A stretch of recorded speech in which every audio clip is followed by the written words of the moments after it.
अस्सलाम वालेकुम नाजरीन, MB न्यूज़ के प्रोग्राम सियासी ड्रामे के साथ मैं हूँ राबील सैयद। नाजरीन, हमारे स्टूडियो में आज हमारे साथ मौजूद हैं हमारे सीनियर सहाफ़ी मज़हर हुसैन साहब। अस्सलाम वालेकुम मज़हर साहब। वालेकुम सलाम। मज़हर साहब, आज मैं आपसे बात करूँगी ईरान पर जो ताज़ा तरीन हमला हुआ है उसके बारे में, जो इसराइल ने किया है, और ईरान का कितना नुकसान हुआ है इसमें। इसराइल ने जुम्मा और हफ्ते की रात सुबह के टाइम ईरान के दफाई सिस्टम पर हमला किया है, जिसमें बताया जा रहा है कि उनके 2 फौजी हलाक हुए हैं। और ईरानी हुकाम ने ये बात तस्लीम की है, उसकी तईद की है कि हमारे 2 फौजी इस हमले में हलाक हुए हैं। लेकिन ईरानी हुकाम ने यह भी दावा किया है कि जो हमला इसराइल ने किया है, हमने उसे कामयाबी से नाकाम बना दिया है। दूसरी तरफ बताया जा रहा है कि इसराइल के वज़ीर दफ़ा और चीफ ऑफ जनरल स्टाफ जो हैं, उन्होंने ईरान के ख़िलाफ़ जंग का और हमले का ऐलान कर दिया है।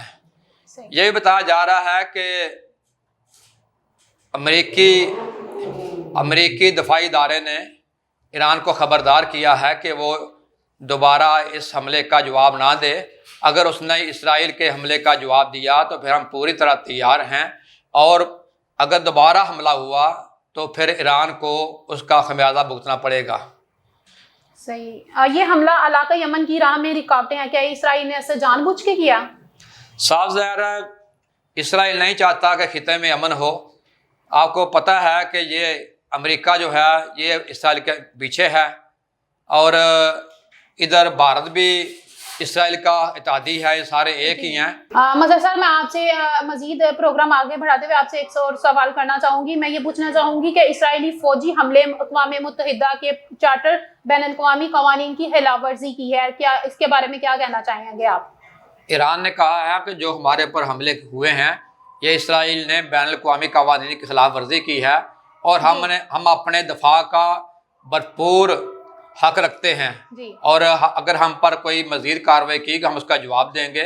ईरान ने यह भी तस्लीम किया है कि जो हमले इसराइल ने हमारे पर किए हैं, इनको हमने मुकम्मल तौर पर नाकाम बनाया है, मगर हमारे कुछ तनसीबात को नुकसान पहुंचा है। जी, महकी खान का तो ये भी कहना है मज़हर साहब कि ये हमले ईरान की जाहिरियत के रद्द अमल में किए गए हैं। जी, अमेरिका तो ये कहेगा, क्योंकि सारा ये काम ही अमेरिका का है। इसराइल की जरूरत नहीं कि वो ईरान पर हमला कर सके। वो जो काम भी करता है वो अमेरिकी शह पर ही करता है, और अमेरिका मुकम्मल तौर पर इसराइल के पीछे है।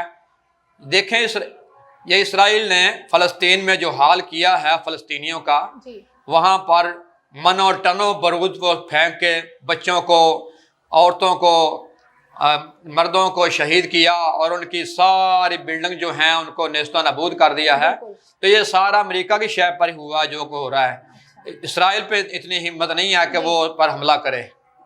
अब जो ईरान पे जो सारा हमला हो रहा है, सारे ये अमेरिका की ही शी पर किया जा रहा है। सही। लेकिन इसराइल ने ईरान पर जो अब हमला किया उसके बाद उसने अमेरिका को क्यों कहा कि वो जवाबी कार्रवाई ना करे? इसलिए मेरे ख्याल में अमेरिका नहीं चाहता कि ये ईरान और इसराइल की जंग में वो दो लबनान का टारगेट है उसे वो अचीव ना कर सकें।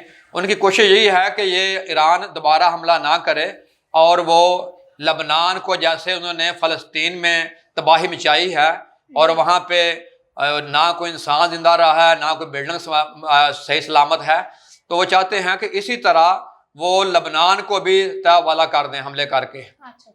अच्छा सर, मैं आपसे पूछना चाहूँगी कि ईरान के खिलाफ इसराइली हमलों की शदीद मजम्मत क्या पाकिस्तान ने की है, या पाकिस्तान अभी खामोश है? पाकिस्तानी वज़ीर आज़म शहबाज शरीफ ने हमलों की मजम्मत की है। इसी तरह सऊदी अरब ने भी इसराइल के हमलों की मजम्मत की है, और दोनों फ़रीक़ैन को सब्र का कहा है कि वो इससे जंग को ना बढ़ाएं और कोशिश करें कि ये महदूद तरीके से ही मसला हल हो जाए। नाज़रीन, आपने मज़हर हुसैन साहब की बातें सुनी, और ये भी जाना कि इसराइल ने जो ईरान पर हमले किए हैं उसके बारे में भी आपने जाना, और पाकिस्तान का रद्द अमल क्या था इस बारे में भी आपने जाना। मज़ीद इस तरह की मालूमात के लिए देखते रहें सियासी ड्रामे राबील सैयद के साथ। हमें इजाज़त दीजिए। अल्लाह हाफ़िज़।